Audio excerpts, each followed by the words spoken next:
Les nazis parlaient de dignité humaine en disant qu'il fallait condamner, qu'il fallait supprimer les gens dans les asiles d'aliénés. Les nazis parlaient beaucoup du mot, employaient beaucoup le mot loyal et le mot dignité, alors qu'ils étaient déloyaux et complètement indignes. Donc, pour moi, ce sont des nouveaux nazis. Mais, il faut quand même relativiser. Si la personne souffre le martyre, si je souffrais le martyre, est-ce que je ne serais pas content qu'on fasse la piqûre miracle? Fondamentalement, en tant qu'initié, en tant que mage et en tant que chrétien, je dis non, la vie appartient à Dieu, on le sait. Oui, mais là, on devient après être trop sectaire. Quand quelqu'un souffre et que la famille souffre autour, donc c'est une décision qui appartient à chacun. C'est comme l'avortement. Je suis contre l'avortement parce que je suis pour la vie. Mais si j'étais une femme enceinte, que je n'ai pas d'argent, avec un mari assez lâche, un amant assez lâche pour me laisser tomber, ou qu'il n'y a pas de sous, parce qu'il ne sait même pas gagner d'argent, peut-être que je me ferais avorter. Donc, c'est comme le Covid. Il y a ceux qui se font vacciner et ceux qui ne se font pas vacciner, Mais c'est une décision, c'est le libre arbitre de chacun. En aucun cas, je peux interférer là-dedans, puisque je ne vis pas à la place des autres, je ne vis que ma propre vie. Initiatiquement, bien sûr, en tant que bon chrétien, oui, d'accord, c'est évident. Mais dans la réalité de la vie, la matière nous ramène un peu en bas, elle nous fait des tas du pédestal. Pour moi, ce sont des décisions que chacun doit prendre, en famille ou avec des amis ou seul.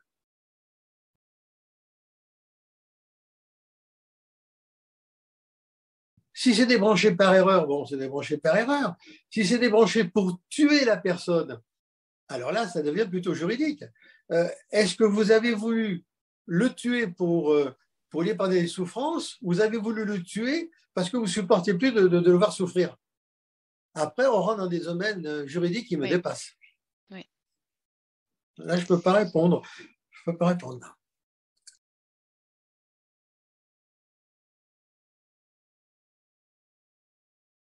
Je n'ai pas suffisamment de relations avec les seigneurs de karma pour répondre précisément. Et je dirais que ça ne va pas être bizarre, mais c'est vraiment secondaire. D'accord. C'est secondaire pour la personne qui meurt, hein, qui est débranchée. Maintenant, pour ceux qui ont fait l'action, il faudra qu'ils expliquent au karma pourquoi ils ont fait ça. Ils ont le droit de défendre leur point de vue, bien sûr. Tu as le droit de défendre ton point de vue, bien sûr. C'est une balance, hein, le karma. Hein. C'est la balance de la justice. Hein. Il faut que le bien pèse plus que le mal. Quoi. Il faut savoir expliquer. J'ai le droit, j'ai le pouvoir de vie et de mort sur tous les végétaux, même les minéraux. Mais les gens n'y croiraient même pas. Bon, les végétaux, les animaux et les humains. Dieu m'a donné ces facultés, ce qui est normal à ce niveau.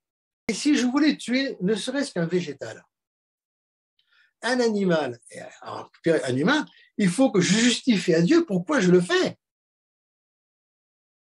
Le libre arbitre ne donne pas le droit de faire ce que l'on veut, surtout pour un mage. Il faut toujours justifier vos décisions, qui paraît normal. Dire après, ben non, je ne l'ai pas fait exprès, alors ça ne marche pas avec le karma.